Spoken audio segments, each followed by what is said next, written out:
Hello बच्चों, I am your chemistry teacher and my name is Imran. Now today we will discuss about first chapter chemical reaction and equation, which is your chapter 1. In this chapter we will study about the various types of chemical reaction and chemical equation which represent them chemical changes. As we know, in our daily life we come across variety of changes which may be physical or chemical changes. तो बच्चों पहले आप ये जानिए कि physical change क्या होती है और केमिकल चेंज क्या होती है। फिजिकल चेंज को आप आसानी से रिवर्स कर सकते हो, लेकिन केमिकल चेंज को आप आसानी से रिवर्स नहीं कर सकते। तो मैंने लिख दिया है, a physical change can be easily reverse but chemical change can not be reverse. जैसे एग्जाम्पल से समझिए, एवोपरेशन, भाप बन के ऊपर जाता है, फिर आप भाप से पानी बना सकते हैं, तो ये आपका फिजिकल चेंज हो गया। ऐसे ही मेल्टिंग ऑफ वैक्स, तो हम क्या देख रहे हैं कि फिजिकल चेंज क्या होती है और केमिकल चेंज क्या होती है। तो फिजिकल चेंज को आप आसानी से रिवर्स कर सकते हो, लेकिन केमिकल चेंज को आप आसानी से नहीं कर सकते हो। तो उसमें एग्जाम्पल क्या हो गया, एवोपरेशन आपका फिजिकल चेंज हो गया। मेल्टिंग ऑफ वैक्स, मोम लिया आपने, आप उसको पिघला के लिक्विड फॉर्म में ला सकते हो, मोल्डेड फॉर्म में ला सकते हो, और फिर उसको हार्ड करके वैक्स बना सकते हो। यानी कि आप इस प्रोसेस को भी रिवर्स कर सकते हो, इसको भी कर सकते हो, और फ्रीजिंग ऑफ वाटर, और ऐसे बहुत सारे एग्जाम्पल हैं। पानी से बर्फ, बर्फ से पानी, तो ये सारे हमारे क्या हो गए, फिजिकल चेंज हो गए, जिनमें हम रिवर्सिंग कर सकते हैं। और लेकिन जो conversion of milk to curd हो गया, मिल्क से आपने दही जमा दिया, या आयरन पे जंग आ गया, रस्टिंग ऑफ आयरन हो गया, या डाइजेशन ऑफ फूड, ये सारे क्या हो गए, हमारे केमिकल चेंज हो गए। ठीक है। Now the question is what is chemical reaction, जो कि हमें इस यूनिट में पढ़ना है। तो केमिकल रिएक्शन क्या होता है, एक ऐसी चेंज होती है जिसके अंदर सब्सटेंस, जिनको हम बोलते हैं रिएक्टेंट, वो क्या करते हैं, रिएक्ट करते हैं और एक न्यू सब्सटेंस बना लेते हैं। क्या बना लेते हैं, एक नया सब्सटेंस बना लेते हैं, जिसकी जो प्रॉपर्टीज होंगी जिनसे बना है रिएक्टेंट से वो डिफरेंट होंगी। जैसे हमने एग्जाम्पल लिया है सोडियम वाटर। अगर सोडियम आपने पानी में सोडियम में पानी डाल दिया, तो ये दोनों क्या हो गए, जो कि आपके लेफ्ट में रहेंगे वो कहलाएंगे हमारे रिएक्टेंट। क्या कहलाएंगे, वो रिएक्टेंट्स कहलाते हैं। अब रिएक्टेंट्स रिएक्ट करेंगे और क्या बना लेंगे, आपका प्रोडक्ट। तो सोडियम प्लस वाटर क्या बन जाएगा हमारा, सोडियम हाइड्रोक्साइड और हाइड्रोजन, और दोनों ही डिफरेंट है अपने रिएक्टेंट से। ओके। तो बच्चों हमने अब देखते हैं कि आइडेंटिफिकेशन ऑफ केमिकल रिएक्शन, आप पहचानें कैसे केमिकल रिएक्शन हो रहा है या नहीं हो रहा है। तो इस पे क्वेश्चन भी आया हुआ है आपका, ऑब्जेक्टिव एयू का, मैं बाद में करा दूंगा उसको। लेकिन ये 5 चीज़ें ऐसी हैं, अगर ये 5 चीज़ें हमें नज़र आ रही हैं या हो रही हैं, तो इसका मतलब हमारा केमिकल रिएक्शन हो रहा है। जिसमें सबसे पहला है चेंज इन स्टेट, दूसरा है चेंज इन कलर, तीसरा है आपका एवोल्यूशन ऑफ गैस, फिर change in temperature and formation of precipitate. तो उसमें क्वेश्चन जो आया ऐसा है कि उसमें 3 ऑप्शन अलग हैं, और एक ऑप्शन इनमें से या तो ये होगा या ये होगा या ये होगा या ये होगा, यानी इन 5 में से एक ऑप्शन होगा, और आपको बताना होगा किसकी वजह से केमिकल रिएक्शन हो रहा है। तो अगर चेंज इन स्टेट आ रहा है उसमें तो आप चेंज इन स्टेट पे करिएगा, कलर आ रहा है तो कलर पे करिएगा, गैस आ रहा है तो गैस पे करिएगा। ठीक है, ऐसे ही टेम्परेचर और ऐसे ही फॉर्मेशन ऑफ प्रिसिपिटेट। प्रिसिपिटेट क्या होता है, जैसे आप एग्जाम्पल से समझ लिए कि हमने चौक लिया और पानी में घोल दिया उसको, तो जो कुछ तो घुल जाएगा, कुछ नीचे बैठ जाएगा, जो नीचे चीज़ बैठती है उसको बोलते हैं हम केमिस्ट्री में प्रिसिपिटेट। ठीक है, तो ये 5 चीज़ें आप याद रखिएगा। इन 5 चीज़ों में से अगर कोई भी एक ऑप्शन मिलता है तो आप उस पर टिक कर सकते हैं और आपका आंसर ठीक हो जाएगा। और इस पर फिर कह रहा हूँ क्वेश्चन आया हुआ है एक। अब आता है हमारा केमिकल इक्वेशंस। तो जो भी हमारा केमिकल रिएक्शन होता है उसको हम with the help of chemical equation represent करते हैं। जैसे मैथमेटिक इक्वेशन होती हैं, ऐसी हमारी केमिकल इक्वेशन होती हैं सिमिलर टू दिस। जैसे डेफिनेशन मैंने लिख दिया, chemical equation is the symbolic representation of a chemical reaction. तो केमिकल रिएक्शन को आप सिंबल की हेल्प से रिप्रेजेंट कर देते हैं तो वही आपका केमिकल रिएक्शन हो जाएगा। जैसे एग्जाम्पल है मीथेन प्लस ऑक्सीजन, तो मैंने बताया था लेफ्ट हैंड साइड पे हमारे रिएक्टेंट होते हैं, इनको हम प्लस से जोड़ते हैं, और राइट साइड पे हमको कार्बन डाइऑक्साइड और वाटर मिल रहा है, जो कि हमारा क्या हो जाता है, प्रोडक्ट।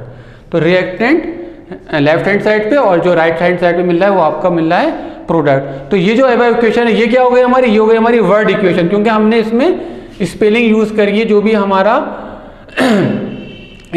जो भी हमारे एलिमेंट्स इन्वॉल्व हुए हैं, जो भी हमारा कंपाउंड इन्वॉल्व हुआ है, उसको हमने वर्ड की हेल्प से लिखा हुआ है। अब इसी को आप सिंबल से भी रिप्रेजेंट कर सकते हैं। जैसे मीथेन का सिंबल क्या हो जाएगा, CH4 होता है। ऑक्सीजन का क्या हो जाएगा, O2 हो जाएगा। कार्बन डाइऑक्साइड CO2 और वाटर का होता है हमारा H2O। तो ये वाली इक्वेशन जो हो गई वो कौन सी हो गई, केमिकल इक्वेशन हो गई। तो वर्ड इक्वेशन को हम कन्वर्ट कर देते हैं किसमें, केमिकल इक्वेशन को। ये सिंबल हम यूज करते हैं हीट के लिए, डेल्टा। अच्छा, अब एक और इम्पॉर्टेंट, ये तो चलिए थ्योरी हो गई। अब जो इम्पॉर्टेंट टॉपिक आपका आ रहा है जिस पे आपको क्वेश्चन मिलेगा, बैलेंस। ये तो बैलेंस केमिकल इक्वेशन है, लेकिन आपको क्वेश्चन मिलेगा बैलेंसिंग ऑफ केमिकल इक्वेशन। तो पहले मैं बता दूं आपको कि बैलेंस केमिकल इक्वेशन क्या होती है, क्या होती है। सबसे पहले तो ये याद रखिएगा, बैलेंस केमिकल इक्वेशन किस पे डिपेंड करती है, किस पे बेस्ड है, law of conservation of mass. जैसे law of conservation of energy, energy can neither be created nor destroy, ऐसे ही कंजर्वेशन ऑफ मास होता है, mass can neither be created nor destroy. तो बैलेंस केमिकल इक्वेशन किस पे based है, law of conservation of mass. इस पे भी आपको ऑब्जेक्टिव मिल सकता है AMU में या जामिया के अंदर। तो डेफिनेशन है जैसे, a balance chemical equation is that in which the total number of atoms of each element are equal on both side of the equation. जैसे फॉर एग्जांपल ये मैंने एक केमिकल इक्वेशन लिखी है जो कि बैलेंस है। कैसे बैलेंस है आप देख सकते हैं, ये सोडियम है, तो अगर सोडियम के 2 एटम इधर हैं तो सोडियम के 2 एटम इधर होंगे। बैलेंसिंग अभी हम सिखाएंगे कैसे बैलेंस की जाती है। फिलहाल आप ये देखिए कि बैलेंस केमिकल इक्वेशन होती क्या है। क्या होती है कि राइट हैंड साइड और लेफ्ट हैंड साइड पे जो भी एलिमेंट इन्वॉल्व हो रहे हैं उनके एटम्स बराबर होने चाहिए, नहीं होंगे तो वो हम करेंगे। जैसे ये जो एग्जाम्पल है, तो सोडियम के देखिए 2 इधर हैं, तो सोडियम के 2 इधर हैं। फिर हमारा आता है हाइड्रोजन, हाइड्रोजन के 4 इधर मिल रहे हैं आपको, इधर देखिए 2 और 2 4, बैलेंस हो गया। ऑक्सीजन को देखिए 2 इधर ऑक्सीजन के आ गए और इधर भी ऑक्सीजन के 2 ही हैं। तो ये हमारी जो हो गई, कौन सी हो गई, बैलेंस केमिकल इक्वेशन हो गई। ये सिंबल हम गैस के लिए यूज कर सकते हैं कि जैसे गैस इवॉल्व हो रही निकल रही, तो केमिकल इक्वेशंस में ये सिंबल गैस के लिए शो करने के लिए होता है कि गैस आपकी निकल रही है। अब नीचे लिख दिया है मैंने, the number of atoms of each element remain same before and after a chemical reaction. तो केमिकल रिएक्शन होने से पहले भी जो नंबर ऑफ एटम होंगे वही आपके बाद में होंगे। तो बच्चों अब देखिए आप बैलेंसिंग ऑफ केमिकल इक्वेशन। तो अभी हमने देखा था केमिकल इक्वेशन क्या होती है। अब देखते हैं कि हम केमिकल इक्वेशन को बैलेंस कैसे करते हैं, और इस पर भी आपको ये वेरी इंपॉर्टेंट टॉपिक है, क्वेश्चन मिल सकता है। लास्ट ईयर के पेपर में भी क्वेश्चन आए हैं और आगे भी आ सकते हैं। तो बैलेंसिंग कैसे करते हैं, तो मेथड जो यूज़ करेंगे हम बैलेंसिंग ऑफ केमिकल इक्वेशन के लिए वो कहलाता है हमारा hit and trial method. Hit and trial method क्या होता है कि आपको नंबर प्लेस कर रख के देखने पड़ते हैं कि जौन सा नंबर सूटेबल होगा उसी से हमें मल्टीप्लाई करनी होगी। जैसे एग्जाम्पल से समझिए आप, हिट एंड ट्रायल मेथड क्या आएगा। जैसे हमारा ये एग्जाम्पल लिया है मेरा, एक हमारी केमिकल इक्वेशन है जो कि अनबैलेंस्ड है। कैसे अनबैलेंस्ड है, इधर देखिए आप सोडियम का 1 एटम है, इधर सोडियम का 1 एटम है, कोई दिक्कत नहीं है। लेकिन इधर देखिए हाइड्रोजन के 2 हैं और यहाँ पे हाइड्रोजन के हैं 3, तो अनबैलेंस हो गई। ऐसे ही ऑक्सीजन का 1 है, इधर भी 1 है। तो हमें जो बैलेंस करना है, किसे बैलेंस करना है, हाइड्रोजन के एटम को बैलेंस करना है। तो अगर हम अब कैसे करें, 2 हाइड्रोजन इधर है तो हमें छोटे नंबर होल नंबर से मल्टीप्लाई करना होगा। तो होल नंबर 1 से करेंगे तो कोई फर्क पड़ेगा नहीं, तो हम क्या, चलो 2 से मल्टीप्लाई करके देखते हैं। तो यही मेथड जो हम रख के देखते हैं यही कहलाता है हमारा हिट एंड ट्रायल मेथड। ठीक है, कोई इसका स्पेसिफिक मेथड नहीं है, इसमें आपको नंबर रख के चेक करना पड़ेगा और बैलेंस करना पड़ेगा बोथ साइड। इधर ज़्यादा होगा तो इधर करना पड़ेगा, इधर ज़्यादा होगा तो इधर ज़्यादा करना होगा। इस तरीके से हमारी इक्वेशन बैलेंस होगी। कैसे होगी देखिए, अब 2 हाइड्रोजन इधर है, 1 हाइड्रोजन इधर, तो अगर मैं इधर 2 से मल्टीप्लाई कर देता हूँ तो इसको आप ब्रैकेट में भी क्लोज कर सकते हैं ऐसे। तो हमारा क्या हुआ, हाइड्रोजन तो 2 इधर थे, 2 इधर, हाइड्रोजन तो बैलेंस हो गए। लेकिन और देखिए अब सोडियम इधर 1 था लेकिन सोडियम इधर 2 हो गए, तो अब हमें सोडियम को बैलेंस करना पड़ेगा। सोडियम को बैलेंस करने के लिए 2 है तो हमें अब इधर 2 से मल्टीप्लाई करना पड़ेगा। ठीक है, फिर से चेक करिए, फिर से पूरा इक्वेशन स्कैन करिए कि 2 सोडियम के इधर हैं, 2 सोडियम के इधर हैं, बैलेंस हो गए। हाइड्रोजन के कितने हैं, दो इधर हैं, लेकिन अब हाइड्रोजन के दो तो ये हो गए, दो चार हो गए। अब हाइड्रोजन को बैलेंस करना पड़ेगा, तो हाइड्रोजन को बैलेंस करने के लिए, चार करने के लिए हमें तो करना, किससे मल्टीप्लाई करते हैं हम, 2 से मल्टीप्लाई कर देते हैं, ठीक है। तो अब देखिए फिर से 2 सोडियम इधर, 2 सोडियम इधर, अब 4 हाइड्रोजन के इधर हो गए 2 और 2 4 हाइड्रोजन के आपके इधर हो गए, ठीक है। और अगर समझ में नहीं आए तो आप मुझसे दोबारा समझ सकते हैं इसको, जब हम लाइव क्लास ले लेंगे उसमें। तो अच्छा, अब ऑक्सीजन के देखिए, ऑक्सीजन के 2 इधर हैं 2 इधर हैं, तो ये हमारी हो गई बैलेंस्ड केमिकल इक्वेशन, ठीक है, जो कि कंजर्वेशन ऑफ मास पे डिपेंड करती है। जितने एटम इधर होंगे रिएक्टेंट में एलिमेंट्स के, उतने ही एटम आपके प्रोडक्ट में होना जरूरी है, ठीक है। आप इसको डायरेक्ट ऐसे भी लिख सकते हो, ब्रैकेट हटा के 2Na प्लस 2H2O और 2 time NaOH plus H2। Bracket इस वजह से लगाए थे क्योंकि हमें मल्टीप्लाई करना होता है, ठीक है। चलिए एक और एग्जांपल करते हैं थोड़ी अच्छी। तो उसमें क्वेश्चन में ऐसे आ जाएगा, आपको 2-3 इक्वेशंस दे रहे होंगे, 4 इक्वेशंस दे रहे होंगी, और उन 4 इक्वेशंस में आपको स्कैन करना पड़ेगा, चेक करना पड़ेगा कि कौन सी बैलेंस इक्वेशन है। तो सबसे अच्छा मेथड यही है कि आप चेक कर लिए कि number of atoms of elements on both side, left as well as right side, equal होने चाहिए हर एलिमेंट के एटम, ठीक है। तो उन चारों में आप जल्दी से चेक करके उस पर टिक लगा सकते हैं, जिसमें से 3 अनबैलेंस्ड होंगी और एक ही बैलेंस्ड मिलेगी आपको। अब ये एक एग्जाम्पल और देख लिए थे, हमने ये एक इक्वेशन लिखी है। अब इधर देखो, इधर कार्बन के 2 हैं, इधर कार्बन का 1 है, यानी अनबैलेंस इक्वेशन है, नंबर ऑफ एटम इक्वल नहीं है। इधर ऑक्सीजन के 2 हैं, चलिए ठीक है।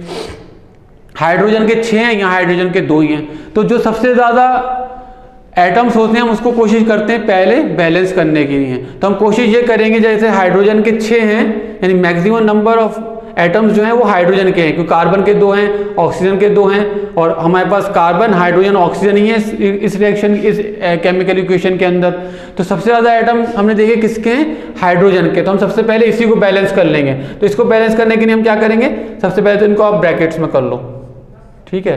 तो हमने क्या करा, यहाँ पर इन सबको आप ब्रैकेट्स में कर लो पहले, ठीक है। दोबारा लिखिए और इधर आप 3 से मल्टीप्लाई कर दो।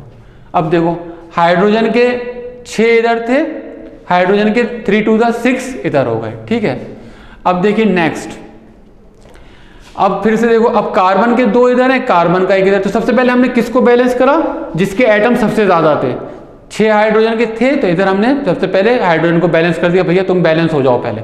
अब हमने देखा कार्बन, तो कार्बन के देखो इधर रिएक्टेंट साइड में 2 हैं, 2 थे, और इधर कितना था, 1 ही है। या पहले आप पहले वाली यार इक्वेशन देख लो, कार्बन के 2 इधर है, कार्बन का 1 इधर है। तो कार्बन को बैलेंस करने के लिए फिर हमने यहाँ पे क्या करा, 2 से मल्टीप्लाई कर दिया, ठीक है। ये बाद में करेंगे, 2 से आप इसको मल्टीप्लाई कर दो, ठीक है।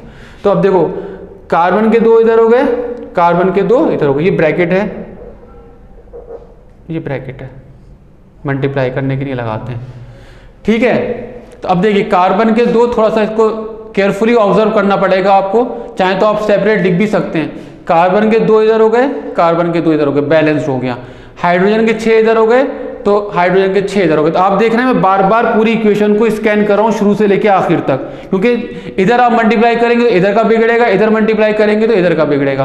खैर, अब आगे देखते हैं। अब ऑक्सीजन देखिए, हमने कार्बन और हाइड्रोजन को बैलेंस कर लिया, लेकिन अभी हमारा ऑक्सीजन नहीं बचा हुआ है। तो ऑक्सीजन के 2 इधर हैं, और ऑक्सीजन के इधर कितने हो गए, 4 ये हो गए, और 3 7 हो गए, यानी कि ऑड नंबर आ रहा है, 7 हो गए हमारे पास। तो हमने क्या करा, इधर हमने 7/2 से मल्टीप्लाई कर दिया। 7/2 का मतलब कितना हो गया, 7 to the 14/2, यानी कि 7 इधर हो गए। 7/2 कैसे करा हमने, क्योंकि हमें इधर 7 थे तो इधर भी 7 करने हैं, ठीक है। तो 7 कैसे करेंगे कि 7/2 से, यानी 7 to the 14/2, 14/2 कितना हो गया, 7, ठीक है। तो अब फिर से चेक कर लो, लेकिन बाय रूल हमारा क्या कहता है कि हम फ्रैक्शन से मल्टीप्लाई कर नहीं सकते, हमें होल नंबर चाहिए होता है। तो हम बोथ साइड 2 से मल्टीप्लाई कर देंगे। जो मैंने ब्रैकेट लगाया बड़ा वाला, ये जो ब्रैकेट है बड़ा वाला, इसको हमने 2 से मल्टीप्लाई करना है। ये इक्वेशन है, इसका मतलब 2 से इधर ही मल्टीप्लाई होगा और 2 से इधर ही मल्टीप्लाई होगा। जब 2 से होल इक्वेशन को हम मल्टीप्लाई करेंगे तो यहाँ पे 2 आ जाएगा, ठीक है। यहाँ से 2 से 2 कैंसिल होकर 7 आ जाएगा यहाँ पर, और इधर भी। अब आप चेक कर लो, कार्बन के इधर कितने हैं, 4, कार्बन के 4 इधर हो गए, हाइड्रोजन के 6 इधर हैं, हाइड्रोजन के 6 इधर हैं, ऑक्सीजन के 7 इधर हैं, ऑक्सीजन के 6, ऑक्सीजन कितने हो गए,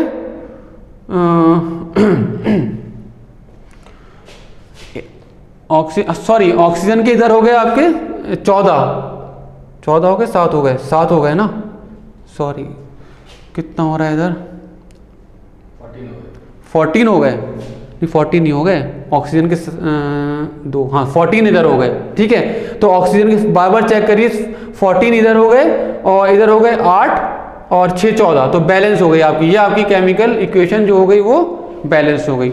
8 4 2 8 और 6, 8 और 6 14। तो इस तरीके से आप अपनी बैलेंस केमिकल इक्वेशन ऑब्टेन कर सकते हैं, ठीक है बच्चों। और अगर कोई कन्फ्यूजन हो तो मुझसे पूछ लीजिएगा, मैं बता दूंगा दोबारा। अब इधर देखिए एक और हमने एग्जाम्पल लिया है फिर इधर वही चेक करा हमने कि आयरन का 1 इधर है और आयरन के 3 इधर हैं, ठीक है। तो अनबैलेंस है, देखते पता चल गया कि हमारी ये अनबैलेंस केमिकल इक्वेशन है।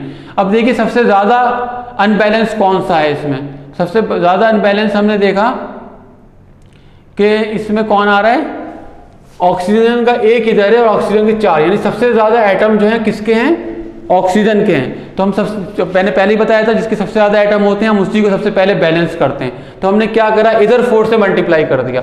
जब 4 से आपने इसको मल्टीप्लाई कर दिया तो इधर कितने हो गए, ऑक्सीजन के 4 हो गए और इधर भी ऑक्सीजन के 4 हो गए। तो ऑक्सीजन तो भाई हमारी बैलेंस हो गई, ठीक है। फिर हमने दोबारा इसको स्कैन करा, आयरन के 1 इधर है 3, यानी आयरन अभी भी अनबैलेंस आएगा आपका, ठीक है। ऑक्सीजन के 4 इधर थे, ऑक्सीजन बैलेंस हो गया। अब हाइड्रोजन देखिए, हाइड्रोजन के कितने हो गए, 8 इधर हैं और 2 इधर हैं। तो हम अब क्या करेंगे, हाइड्रोजन को बैलेंस कर देते हैं, ठीक है। हाइड्रोजन को बैलेंस करने के लिए हमने 4 से इधर मल्टीप्लाई कर दिया, ठीक है।